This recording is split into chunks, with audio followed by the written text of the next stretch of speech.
সে চায় যাতে সকলের সহানুভূতি ওর মাথার উপরেই থাকুক।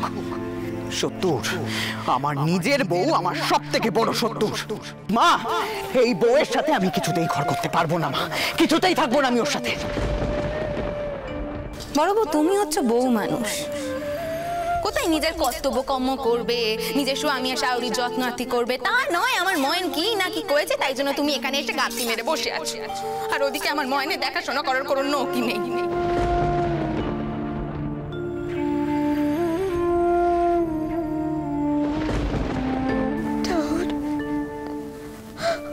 আমি আর পাচ্ছি না যন্ত্রণা সহ্য করতে পারছি না আমি। মুক্তি দাও ঠাকুর, মুক্তি দাও আমার, মুক্তি দাও।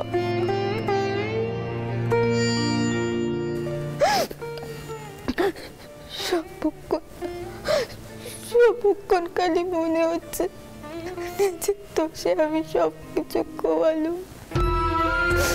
ঠাকুর কেন এমন দ্বারা মনে হচ্ছে আমার, কেন মনে হচ্ছে এমন দ্বারা কনে?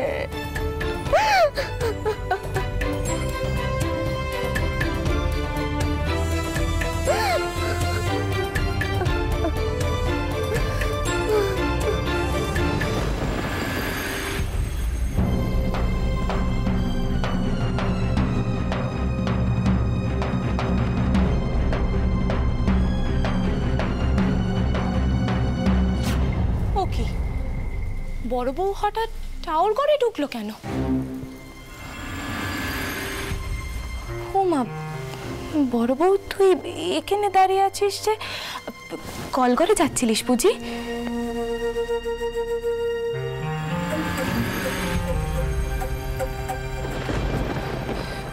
কেমন জানি অস্বাভাবিক ব্যবহারও করলো। আশ্চর্য তো, ওর মাথা ঠিক আছে তো?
আমাকে একবার টাওয়ার ঘরে যেতেই হবে। বউ, তুই টাওয়ার ঘরে কি করছিস? আর হাতে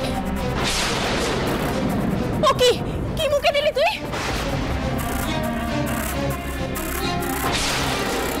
দুত্রপুর দিদি,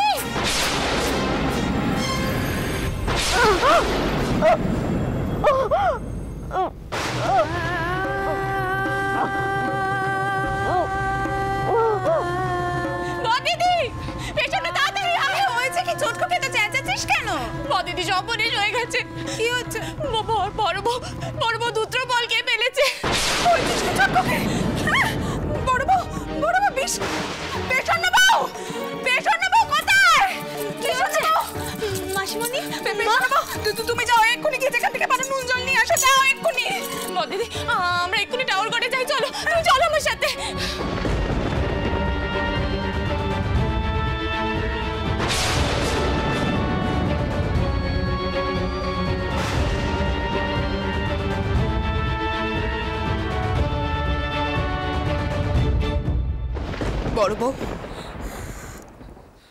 বড় বউ এসব পাগলামি তুমি বন্ধ করো।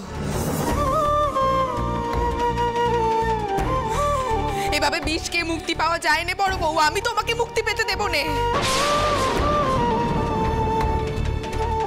তুমি কি ভেবেছো আমি জানি তুমি এখন বুঝতে পারছো যে তুমি আমার ময়নকে কতটা এরা চেষ্টা করেছো, কি তাই না?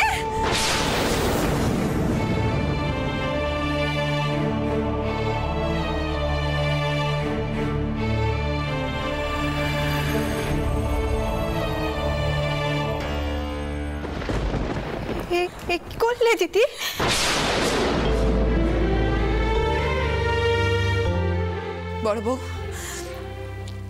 বড় বউ পেছন্ন বউ যে নুন জলটা এনেছে সেটা তুমি খেয়ে যা খেয়েছো সেটা বাইরে উগড়ে ফেলে দাও।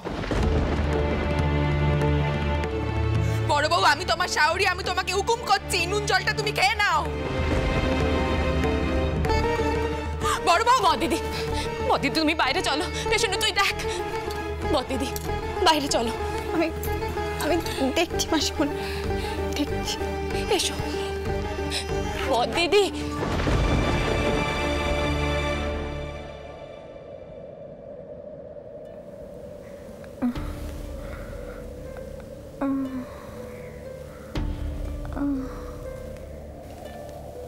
দিদি, ও দিদি, তুমি আমার মাথা কাও, নুন জলটুকু কে নাও। আমি কিন্তু কয়ে দিচ্ছি, নুন জলটুকু একটু কে নাও।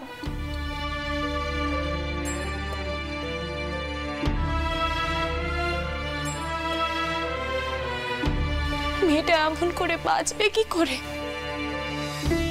এতটাই ভেঙে পড়েছে যে। ঠিকই বলেছিস চটকুকি, ওকে শক্ত হাতে সামাল দিতে হবে। তোরা সব নরম দাঁতের মানুষ কিনে, আমার তো শোক করার ফুরসতটুকু নেই। আচ্ছা চটকুকি,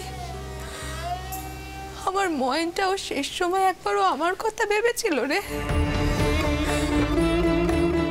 নাকি ও ভেবেছিল যে ওর মা খুব নিষ্ঠুর, ওকে খোঁজ করার চেষ্টাটুকু অব্দি করেনি? দিদি একটু কাঁদো নে তুমি। দেখো কাঁদলে উক্কানা কানে কালকা হবে, একটু কাঁদো নে। মেয়ে মানুষের চোখের জলের কোনো দাম নেই রে চটকুকি। তোর বড় জামাই দাদাকেই দেখ নে, তিনি এটুকু বুঝতে পারছেন না যে আমার কতটা কষ্ট হচ্ছে, আমার বুকটা ফাঁকা হয়ে যাচ্ছে। উনি নিজে সুখ দুঃখ নিয়ে স্মৃতির বাড়িতে গিয়ে বসে আছে, আমার কথাটুকু একবারও ভাবলেন না, আমার কথাটুকু একবারও ভাবলেন না। আর শোন, আজকের ঘটনাটা যেন মা কোনোভাবে জানতে না পারে। বড় বউ আত্মহত্যা করার চেষ্টা করেছে এটা জানলে মা খুব ভেঙে পড়বেন।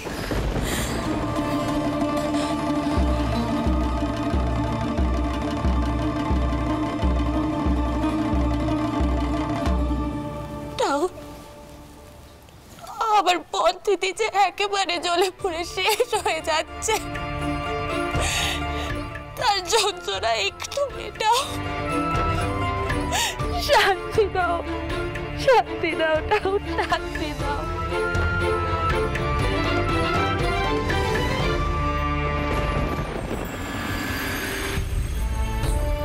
মতির মা, মতির মা, আমি গঙ্গা নাইতে বেরোবো, পালকি তৈরি করতে কও।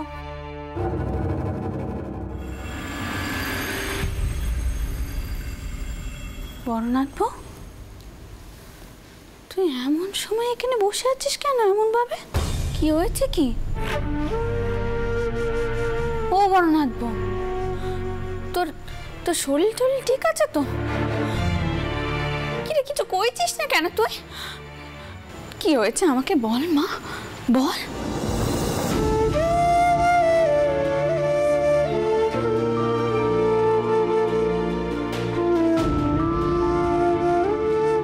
আমার কি হয়েছে তিতমা, তা তুমি বুঝবে?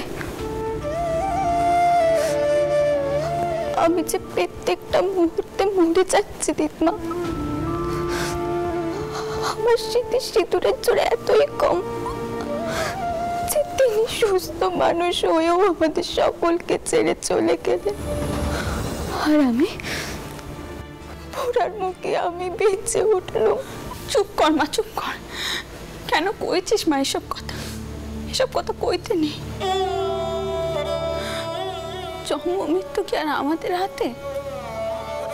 সে তো টাউরের হাতে। টাউর যা করেন আমাদেরকে মেনে নিতে হয়। যত তাড়াতাড়ি মানতে পারবো আমরা ততই মঙ্গল।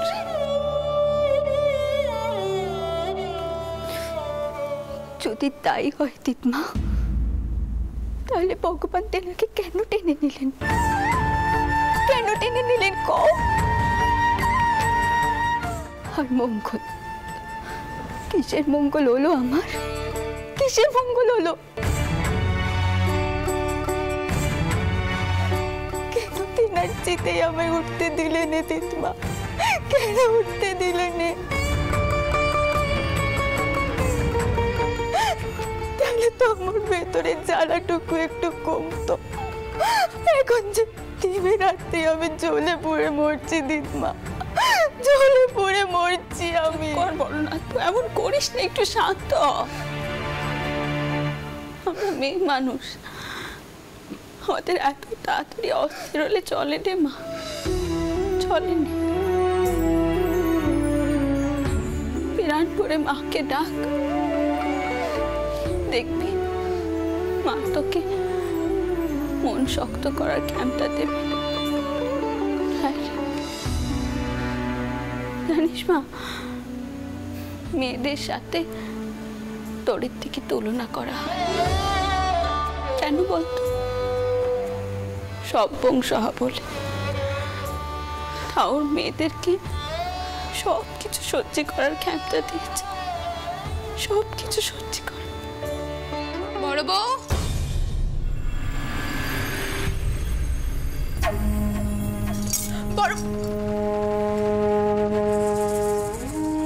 তুমি এখানে?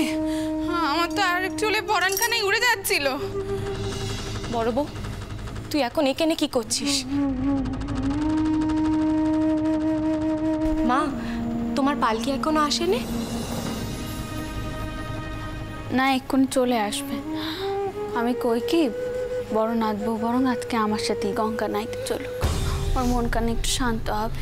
না মা, ও বড় বউয়ের গঙ্গা নাইতে যাওয়ার কোনো প্রয়োজন নেই। আবার যদি কোনো হিতে বিপরীত হয়ে যায় তখন?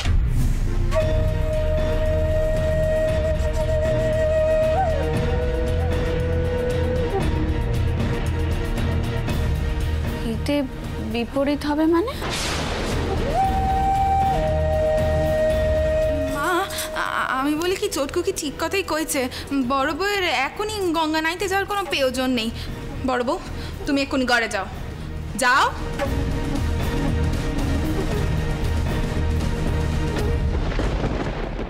তোমরা আমার থেকে কিছু একখানা নিশ্চয়ই নুকোচ্ছ।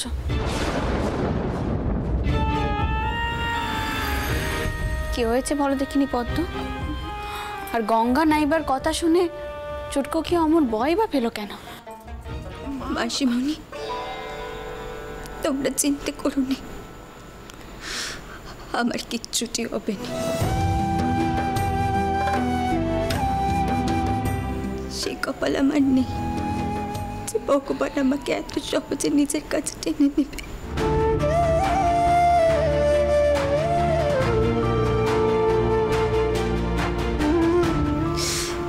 দেখলে না, কাল বিষ খেলুম তাও মরলুম না।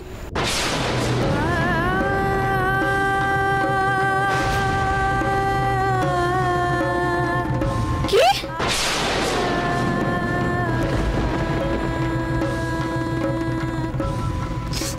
আমি জানি মাসিমা, তোমরা সবাই আমাকে শাস্তি দিচ্ছ। আসলে তোমাদের পেটকে ধরে রাখতে পারিনি কিনে।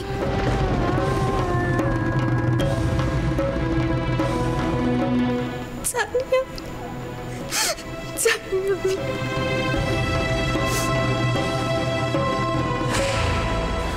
জগদম্বা, জগদম্বা, এ আমি কি শুনছি?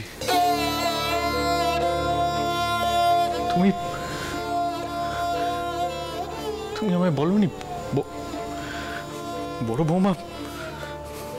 বৌমা বিষ খেতে গেছিল? আর এত বড় ঘটনাটা তুমি আমায় জানাওনি? হ্যাঁ, আমি মন্দিরে যাবো বলে বেরোচ্ছিল মানে সব। পদ্ম, বড় নাথবউ যা হয়েছে সব সত্যি। কাল বিষ খেতে গেছিল, এই কথাখানা তোমরা আমাকে কেউ কওনি কেন? মা দেখো, তুমি তো খুব ভালো করেই জানো যে বড় বউয়ের এখন মাথা ঠিক নেই, সেই জন্যই তো দিন কয়েক আমি ওকে নিজের কাছে নিয়ে শুচ্ছি। তাছাড়া তোমাকে আমরা জানাইনি কারণ আমি জানি যে তুমি জানলে তুমি খুব চিন্তায় পড়ে যাবে। বড় নাথবউ, তুই যা গে নাই বা সরঞ্জাম নিয়ে তুই যাবি আমার সাথে। আমি তোকে চোট বচ্চাজির কাছে নিয়ে যাব, সে আশীর্বাদ করলে তোর মনখানা শান্ত হবে। আর তুই আবার আগের মতো কালীগড়ে কাজ করতে পারবি কিনে সে বিষয়খানা আমাকে দেখতে হবে। আর দাঁড়িয়ে থাকিস না মা, যা। চোটকুকি, ওর জন্যই শুকনো কাপড় দিয়ে দাও, কেমন? যা মা।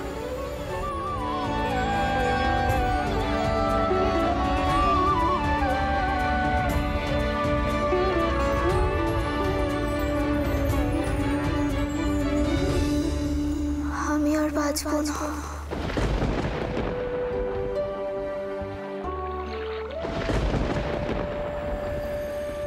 আমি এখান থেকেই যাত্রা করব দূর পথে।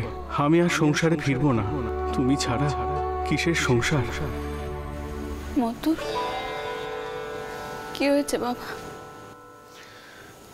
মা, ভাবছিলাম করুণার মৃত্যুর কথা। করুণা যখন আমায় ছেড়ে চলে যায়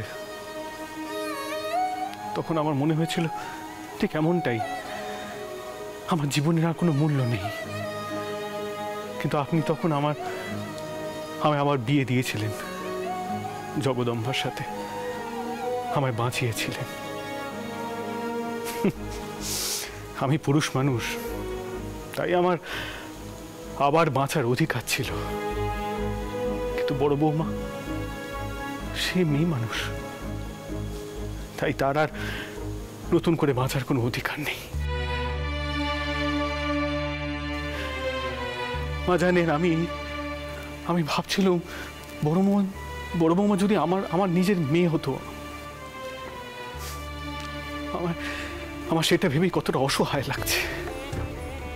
আসলে আমি তো শ্বশুর ঠাকুর, তাই হয়তো এসব নিয়ে বেশি চিন্তা ভাবনা করছি না। মা, আমি মন্দিরের দিকে গেলাম, আপনার জন্য পালকি পাঠিয়ে দেবো, আপনি বড় বৌমাকে নিয়ে আসুন।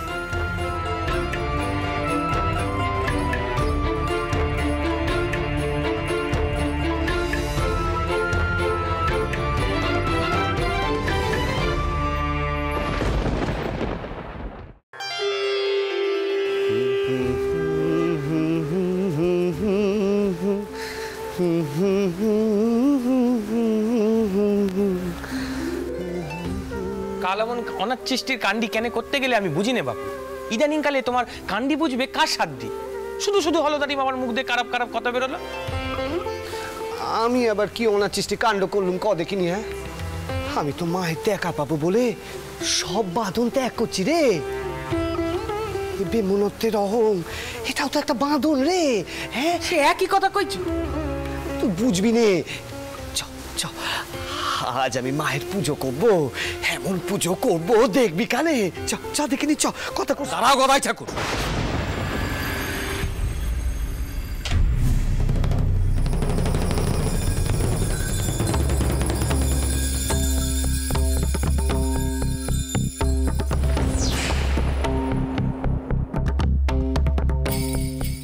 এক পায়ে গোবে না।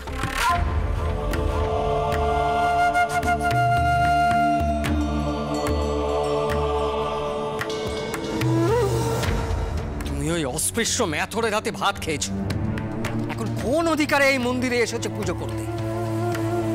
দাও গো রসিক, দাও দাও দাও দাও, দেখিনি দাও। আমি খাবো গো, আমি সব খাবো, আমি খাবো গো, খাবো, আমি খাবো। জাত ধর্ম তো সব গেছে, পাথার ব্যামো হয়েছে সেটা পরিষ্কার।